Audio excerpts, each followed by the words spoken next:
An article in the Daily Mail claims that the cancel culture mob are going after the popular children's show Paw Patrol, specifically the new movie version.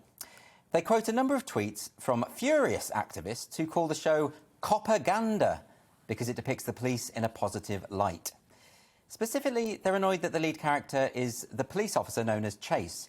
Chase, by the way, is a German shepherd, so at least the show is representing diverse nationalities.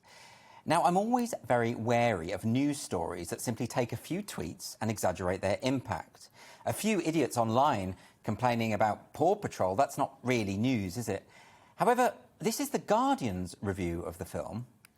It describes the Paw Patrol movie as authoritarian neoliberal propaganda, attacks its gender essentialism, and accuses it of gross right-wingery and a sort of Ayn Randian objectivism.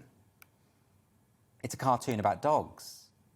Of course, it's not surprising that The Guardian does this kind of thing. This is, after all, their culture war, the one its writers have been waging non-stop for the past 5 years, while claiming that the culture war was invented by the right-wing press and the Tories. And look, a recent study revealed which publication talks about the culture war the most. Oh look, The Guardian's right there at the top, with more than double the number of references than its nearest rival. Who'd have thought it? It used to be the case that the culture wars were just limited to the dark recesses of social media, but now it's mainstream publications like The Guardian that are taking up the mantle and getting all hot and bothered over whether cartoon dogs are sufficiently diverse. It's a bit reminiscent of the Pink News, who reported on the popular cartoon Bluey. Critics wanted to know why they weren't more disabled, queer, poor, gender diverse and dogs of colour in the show. Of course, dogs of colour have always been woefully underrepresented in children's cartoons. Just look at the dogs in Bluey. I mean, those dogs are oppressively white, especially the blue one. And it's not just dogs. This week, the co-director of Zero Tolerance, a Scottish charity that has done some excellent work in the past relating to violence against women, decided instead to go after children's books in a gender and diversity audit of thousands of books in 21 nurseries. In an interview for the BBC, the charity's co-director Rachel Adamson singled out The Tiger Who Came to Tea by Judith Kerr for its problematic representation of gender stereotypes.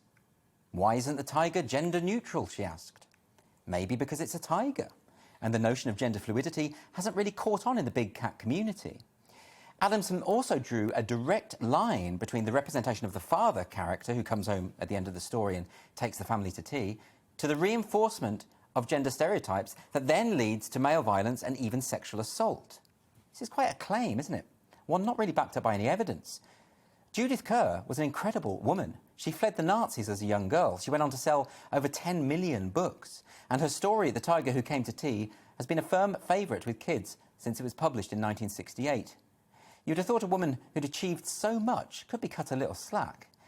And if Zero Tolerance are really interested in tackling gender stereotypes, maybe they should be talking to the SNP, who are pushing gender ideology in schools, an ideology which rehabilitates outdated sex stereotypes and calls them progressive.